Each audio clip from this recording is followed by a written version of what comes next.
মানবিক কাজ করলে মনটা হালকা হয়ে যায়, ভেতরে এক ধরনের অদ্ভুত শান্তি পাই।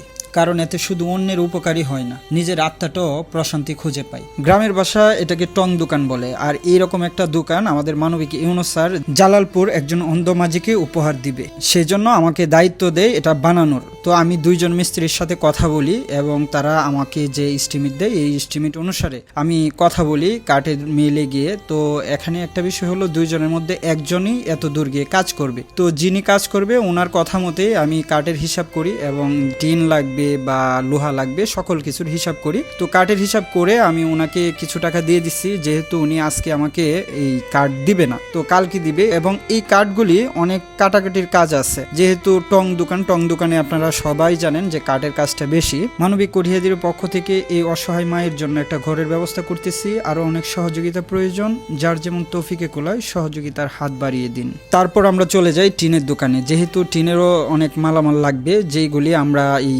মিস্ত্রির কাছ থেকে হিসাব করে নিছি। ওই জিনিসগুলির জন্য ওই দোকানে যাই এবং ওনাকে টোটাল হিসাব করে কিছু টাকা দেই, যাতে করে উনি কালকে মাল দেওয়ার সময় পুরো টাকাটা আমরা দিয়ে দেব। এবং সেই সাথে আপনাদেরকে আরেকটা বিষয় জানানোর দরকার, আমাদের এই টং দোকানে আমাদের ইউনুস স্যারের পক্ষ থেকে আরো কিছু মাল সামানও দিবে, যাতে করে উনি ব্যবসাটা স্টার্ট করতে পারে। মানবিক কঠিয়াদি গড়ার লক্ষ্যে আমরা কাজ করে যাচ্ছি।